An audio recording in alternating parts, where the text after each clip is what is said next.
Some days food makes us feel really good. And other days, it's our worst enemy. How many of you, be honest about this, eat your feelings, then beat yourself up for doing it afterwards? Am I speaking to a lot of it? Oh. Well, you're about to meet a doctor who says the key to building a healthier relationship with food may be to embrace emotional eating. And that's just what Anthia needs. I am emotionally and physically exhausted at the end of my day. As a nurse, I do bring home a lot of stress from my job. When I get into the car, my food cravings, they explode. I start to get hungry. Every mood has a food. So when I'm happy, I like certain things. When I'm sad, certain types of food. When I'm anxious or nervous, there is a food for every emotion. After I've anticipated what I'm gonna eat, I think about it, I order it. I am craving something banana. I get it, and I love the way it makes me feel. Oh, this is so good. I definitely have a place that I go for every type of food that I want. I'm in the mood for something sweet. Eating is definitely one of my coping mechanisms. I'm so excited that I can't wait till I get home. I start eating in the car. When I take the first bite, it's relief. It makes me feel good. It makes me feel happy. And sometimes it's all gone before I get to the door.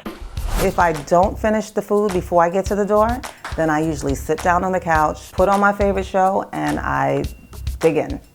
I live alone, so when I eat, it's usually by myself. It is calming. It's like a peace.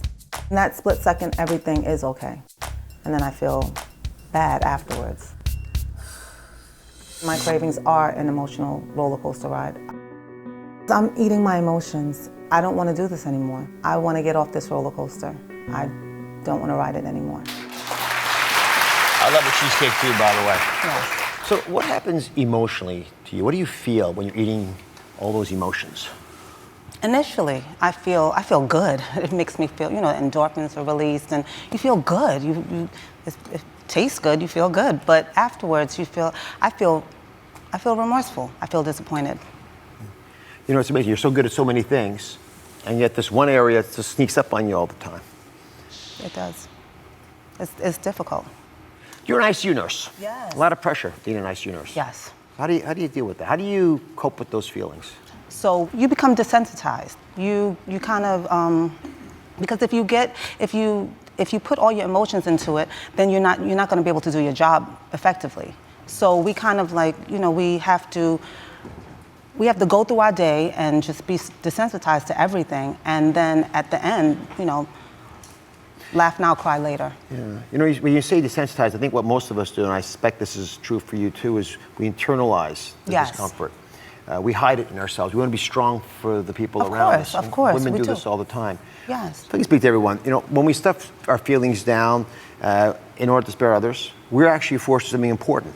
When we get those quiet moments, we have to deal with them. And the snacks that you're speaking to are what we do repeatedly with that over and over and over again. So I wanted to see how true that was for you. So you kept a food journal for us. Yes, I did. I'm going to put it up on the truth tube.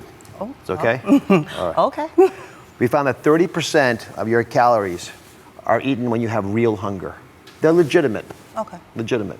70% of your eating, unfortunately, is eaten for your feelings. That moves you from sadness to happiness, or maybe it copes with stress, but it's dealing with the emotional issues, not your body's actual needs. Does that surprise you at all when you see that? It does, because I want to eat, as for fuel. I want to eat to live, not live to eat. And hearing that 70%, that's a lot for feelings. It's a big number. I was with the chef from Morocco recently, and he was, very passionate about the food he was making. And, he was Muslim, so the prayers were being announced.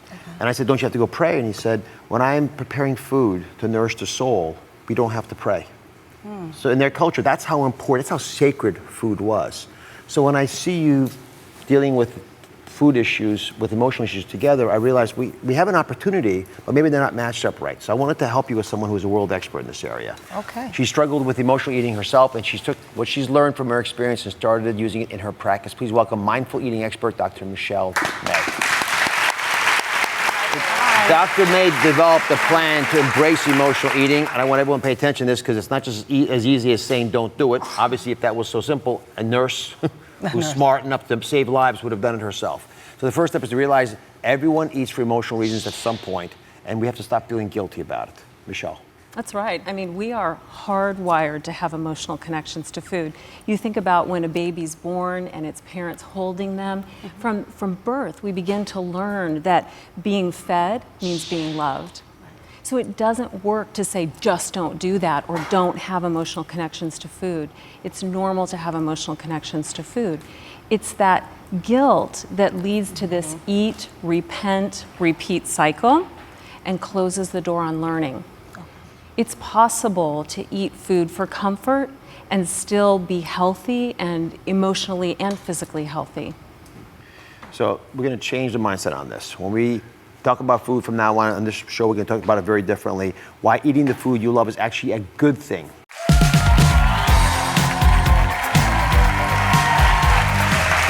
The key to building a healthy relationship with food may be to embrace emotional eating in order to break free from it. So Dr. May says to change our mindset, we got to stop worrying about eating less and start loving the food that you eat more.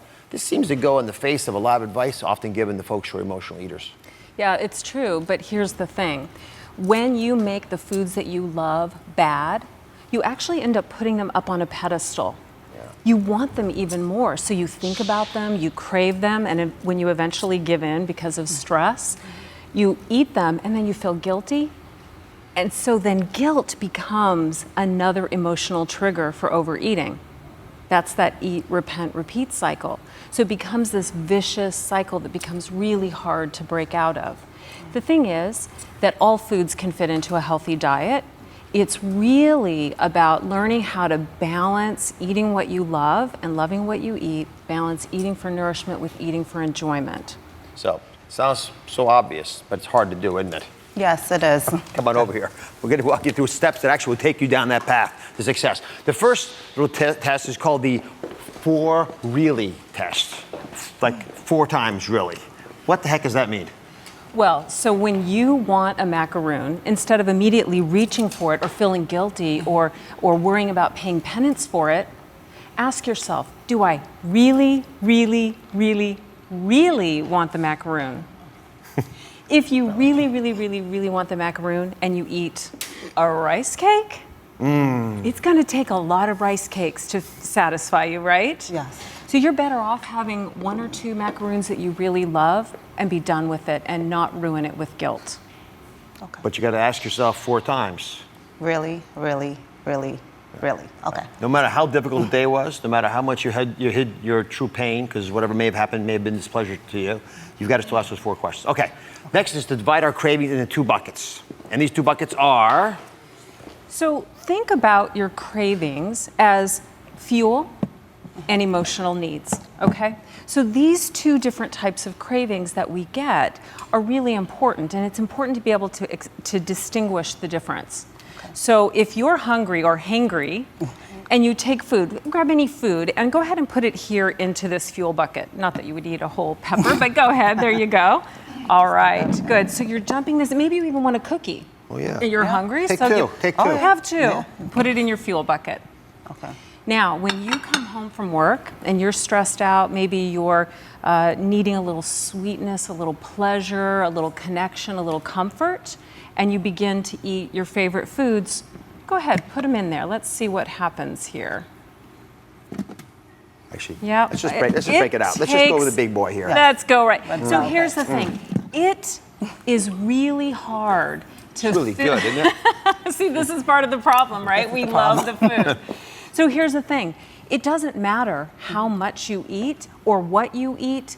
You can never fill your emotional needs Empty. with food. You can never fill your emotional needs with food. Food is really for meeting your fuel needs, and it can be pleasurable. You can have the cookie or the macaroon or the cheesecake, but it's not leaving that big hole in that bucket. And finally, you want us to create a new ritual. You have a ritual. You're driving home. You're trying to soothe yourself. You're trying to practice self-care, but you're doing it in a way that's leaving you feeling worse. You said yourself, it leaves you unhappy. I feel guilty when I feel eat. guilty. When I eat it. And guilt is a powerful trigger for more eating. So instead, when you're driving home and you're really thinking, I want cheesecake, go ahead, pull in and ask yourself, do I really want cheesecake? Okay. Get your favorite kind, but don't eat it in the car. You deserve better than that. Take it home and then sit and eat that cheesecake lovingly, wonderfully, and when you're done, you're done. Okay. When a craving doesn't come from hunger, eating will never satisfy it. So this is about meeting your needs for fuel and meeting your emotional needs better. Okay. I think it can save patients' lives and yours. Yes, we diagnose everyone around us and we don't diagnose ourselves, and that's the problem. And we trust nurses the most, so be a role model for us. All Okay. right, good luck to you. Thank you for watching. Don't forget to subscribe and turn on notifications so you never miss out on new videos to live the good life.